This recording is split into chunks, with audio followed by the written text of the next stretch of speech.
Hello viewers, இன்றைக்கி நம்ம test drive vehicle என்ன எடுக்க போகிறோம்னா நியூ பஞ்ச் இவி 40 கிலோவாட் வெஹிக்கிளை நம்ம இப்போ பார்க்க போகிறோம். நமக்கு இதை கொடுத்த சீமா டாடா மோட்டார்ஸ்க்கு ரொம்ப நன்றி. இதனுடைய ரைடிங் ஹேண்ட்லிங் எப்படி இருக்குன்னு இந்த வீடியோலாம் நம்ம பார்க்கலாம். இப்போ நம்ம பார்த்துக்கிட்டு இருக்கிறது நியூ பஞ்ச் இவி எம்பவர் ப்ளஸ் எஸ் மாடலு. இதனுடைய வீல் பேஸ் பார்த்தீங்கன்னா 2445 mm வருது. அதே மாதிரி லென்த்து பார்த்தீங்கன்னா 3880 mm வருது. வித்து பார்த்தீங்கன்னா உங்களுக்கு ஒரு 1742 mm வருது. ஹைட்டு பார்த்தீங்கன்னா உங்களுக்கு 1622 mm வருது உங்களுக்கு. ஆனால் ரியரில் டிஸ்க் பிரேக் வரல, ஃப்ரண்ட்டில் உங்களுக்கு டிஸ்க் பிரேக் வருது.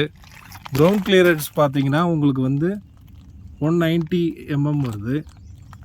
இந்த நியூ பஞ்ச் இவில தான் உங்களுக்கு இந்த கிரே கலரு கிளாடிங் வருது.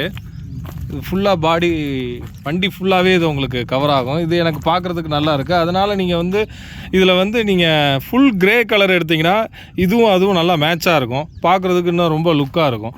அதே மாதிரி உங்களுக்கு ஷாக் ஃபின் ஆண்டனா வந்துடுது, ரியர் வைப்பர் வந்துடுது. ஸோ இப்போ நம்ம நியூ பஞ்ச் இவி நம்ம பார்த்துக்கிட்டு இருக்கோம். அதனுடைய பவர் பார்த்தீங்கன்னா 127 bhp பவரும் உங்களுக்கு 154 Nm டார்க்கும் ப்ரொடியூஸ் பண்ணுது. ஆனால் உங்களுக்கு இது டாப் பண்ணிட்டு தான் இருக்கிறதுல எம்பவர் ப்ளஸ் எஸ்ஸு. பட் உங்களுக்கு ஃப்ரங்க் வந்து உங்களுக்கு இதில் வரல, அது ஒரு சின்ன டிசப்பாயின்மெண்ட்.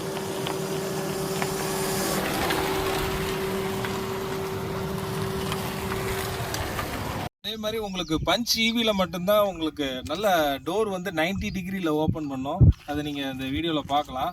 அதே மாதிரி உங்களுக்கு வந்து தை சப்போர்ட்டு ஓரளவுக்கு நல்லாவே இருக்குது. உங்களுக்கு எனக்கு ஒரு 75% கவரேஜ் ஆகுது. அதே மாதிரி லெக் ரூமும் ஓரளவுக்கு பரவாயில்ல. என்னுடைய ஹைட் வந்து 6 ஃபீட்டு, அதுக்கே எனக்கு கரெக்டாக இருக்குது. அதே மாதிரி ஹைட் வந்து ஆல்ரெடி நான் சொல்லியிருந்தேன் 1622 mm கரெக்டாக இருக்குது எனக்கு. நான் வந்து 6 ஃபீட்டு, அது எனக்கு கரெக்டாக இருக்குது. ஃப்ரண்ட்டில் உட்காந்தா இன்னும் எனக்கு வந்து ஹெட்ரூம் நல்லாவே கிடைக்குது.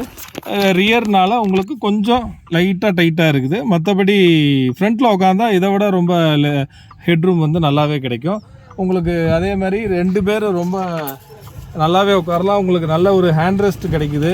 ஒரு நல்ல ப்ரீமியம் வெஹிக்கிளில் போகிற மாதிரி உங்களுக்கு ஒரு நல்ல ஃபீல் கிடைக்கும். அழகாக ரொம்ப ஸ்லிம்மாக இருக்கிறவங்க ஒரு 3 பேர், வெல் அடல்ட்டு நல்லா ஸ்லிம்மாக இருக்கிறவங்க 3 பேர் நல்லா உட்காரலாம். நல்லா வெல் பில்டாக இருக்கிறவங்க 2 பேர் நல்லா கம்ஃபர்டபுளாகவே உட்காந்து போகலாம் நம்ம. பட் உங்களுக்கு ரியர் ஏசி வரல. பட் ஆனால் 15 வாட்ஸ் உங்களுக்கு சார்ஜர் போர்ட்டு உங்களுக்கு கிடைக்குது இங்கே. உங்களுக்கு ரியர் சீட்டில் இந்த மாதிரி அப் அண்ட் டவுன் உங்களுக்கு மிரர் ஓப்பனிங் கொடுத்துட்றாங்க. நம்ம இப்போ எம்பவர் ப்ளஸ் எஸ் மாடலில் இருக்கோம். நியூ பஞ்ச் இவியில் உங்களுக்கு டிஜிட்டல் இன்ஸ்ட்ருமெண்ட் கிளஸ்டர் வருது, 10.29 இன்ஃபோடைன்மெண்ட் வருது, உங்களுக்கு ஆட்டோமேட்டிக் IRVM வருது. அதுக்கப்புறம் உங்களுக்கு பட்டன்ஸ், ஃபேன் ஸ்பீடும் ஏசி மட்டும் உங்களுக்கு அப் அண்ட் டவுன் உங்களுக்கு கண்ட்ரோல் பண்ணுறதுக்கு பட்டன்ஸ் கிடைக்குது. அதுக்கப்புறம் வயர்லெஸ் சார்ஜர் ஆப்ஷன் கிடைக்குது. அதுக்கப்புறம் உங்களுக்கு சார்ஜ் போடுறதுக்கு ஆப்ஷன் இருக்குது. அப்புறம் போர்ட்டும் இருக்குது உங்களுக்கு, USB போர்ட்டும், லெதரைட் சீட்டும் உங்களுக்கு கிடைக்குது. அப்புறம் உங்களுக்கு ஹேண்ட் ரெஸ்ட்டும் உங்களுக்கு கிடைக்குது இதில். அதுக்கப்புறம் உங்களுக்கு சன்ரூஃபும் உங்களுக்கு கிடைக்குது இதில். இந்த மாடலில் தான் உங்களுக்கு சன்ரூஃப் கிடைக்குது. ரிவர்ஸ் பார்க்கிங் கேமரா வந்து அப்படி ஒரு கிளாரிட்டியில் இருக்குது உங்களுக்கு. வித் அடாப்டிவ் கைட்லைன்ஸோடு வருது. ரொம்ப கிறிஸ்டல் கிளியராக இருக்குங்க. 3D வியூவும் இருக்குது உங்களுக்கு.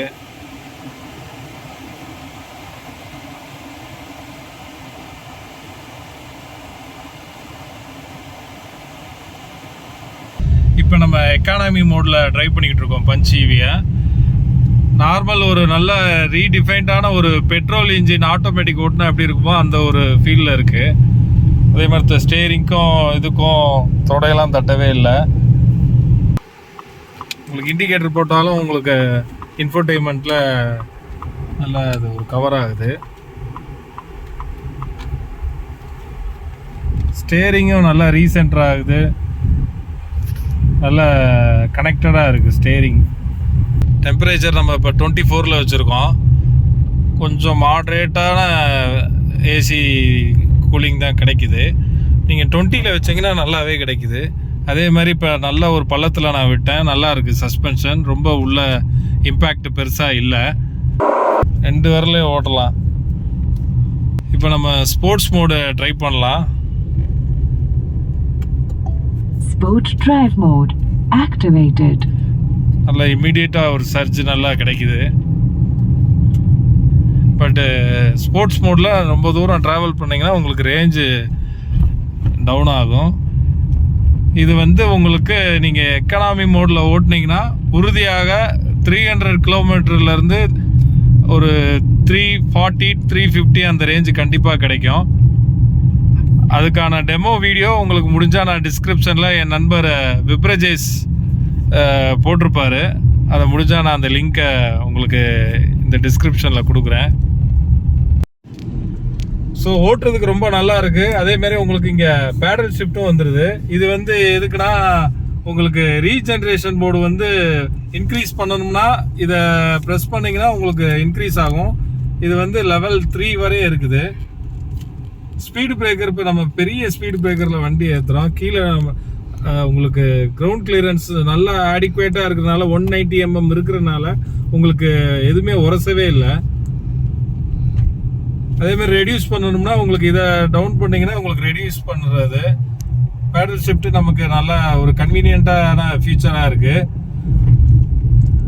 எப்பயுமே நீங்கள் லெவல் 2லயாவது அட்லீஸ்ட் வச்சாதான் உங்களுக்கு ரேஞ்ச் நல்லா கிடைக்கும். லெவல் 3ல வச்சிங்கன்னா அது ஒரு சிங்கிள் பெடல் டிரைவ் மாதிரியே உங்களுக்கு இருக்கும். நீங்கள் ஆக்சிலேட்டர்லேருந்து காலை எடுத்தாலே ஆட்டோமேட்டிக்காக உங்களுக்கு பிரேக் அப்ளை ஆகிற மாதிரி இருக்கும். அது ஒரு நல்ல, அது ஒரு ரொம்ப ஓட்டி உங்களுக்கு அது எக்ஸ்பீரியன்ஸ் ஆயிடுச்சுன்னா நீங்கள் ஒரு சிங்கிள் பெடல் டிரைவாகவே நீங்கள் எங்கேனாலும் யூஸ் பண்ணிக்கிறலாம்.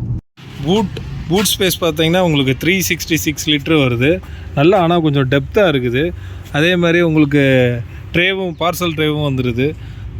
ஆனால் ஒரு சின்ன மைனஸ் என்னென்னா உங்களுக்கு 60/40 ஸ்ப்ளிட் அப் சீட் மட்டும் இல்லை. அது மட்டும் நெக்ஸ்ட் டைம் கரெக்ட் பண்ணாங்கன்னா இன்னும் நல்லாயிருக்கும். இப்போ நியூ பஞ்ச் EV பார்த்தீங்கன்னா உங்களுக்கு லைஃப் டைம் பேட்ரி வாரண்ட்டி கொடுக்குறாங்க. அதனால் உங்களுக்கு வந்து லைஃப் டைம் பேட்ரி வாரண்ட்டினா உங்களுக்கு 15 இயர்ஸ் கவரேஜ் ஆகுது. 15 இயர்ஸ் கவரேஜ் ஆகுது. அன்லிமிட்டட் கிலோமீட்டர்ஸ் வரை உங்களுக்கு கவரேஜ் கொடுக்குறாங்க. அதனால் இது ஒரு பெஸ்ட்டு வேல்யூ ஃபார் மணியாக இருக்கும். அட் த சேம் டைம் வந்து உங்களுக்கு நீங்கள் ஒரு கணக்கு போட்டிங்கன்னா வீட்டு கரண்ட்டு யூஸ் பண்ணுறீங்க, ஒரு 30 to 40% ஹைவேயில் கமர்ஷியல் கரண்ட்டும் யூஸ் பண்ணிங்கன்னா எப்படி பார்த்தாலும் உங்களுக்கு ஒரு 10 lakhs to 12 lakhs வந்து ரிட்டர்ன் ஆன் இன்வெஸ்ட்மெண்ட் உங்களுக்கு கிடச்சிடும். அதனால் உங்களுக்கு பெரிய இந்த வெஹிக்கிள் எடுக்கிறனால லாஸ் எதுவும் கிடைக்காது. உங்களுக்கு கண்டிப்பாக ஒரு நல்ல ரிட்டர்ன்ஸ் தான் கிடைக்கும் உங்களுக்கு. அதனால் இது ஒரு நல்ல வேல்யூ ஃபார் மணியாக அந்த நியூ பஞ்ச் EV இருக்கும். நான் EVலே ரொம்ப ரெக்கமெண்ட் பண்ணுறது ஃப்ரெண்ட்ஸுக்கெலாம் வந்து நியூ பஞ்ச் EV தான் ரெக்கமெண்ட் பண்ணுறேன். ஏன்னா அதில் வந்து உங்களுக்கு போட்ட அமௌண்ட்டை 90% உங்களுக்கு எடுத்துடலாம். இப்போ வந்து நம்ம நியூ பஞ்ச் EVயோட long range top end model empower plus S price என்னன்னு பார்த்தீங்கன்னா உங்களுக்கு 13,50,000 எக்ஸ்ஷோரூம் ப்ரைஸ் ஸ்டார்ட் ஆகுது. உங்களுக்கு ஆன் ரோடு வந்து 14,50,000 அந்த ரேஞ்சில் கிடைக்கும். அது ஃபன் ஆனஸ்ட் ரிவ்யூ சேனலை சப்ஸ்கிரைப் பண்ணிக்கோங்க. நான் ஏற்கனவே சொன்ன மாதிரி மதுரை கப்பலூரில் உள்ள டாடா சீமா ஷோரூமில் நம்ம சேனலை சப்ஸ்கிரைப் பண்ணிங்கன்னா உங்களுக்கு நல்ல பெஸ்ட்டு ஆஃபர்லேயே பண்ணி கொடுப்பாங்க. நான் ஏற்கனவே நிறைய வீடியோவில் சொல்லியிருக்கேன். அதனால் சேனலை சப்ஸ்கிரைப் பண்ணுங்கள். தேங்க்யூ.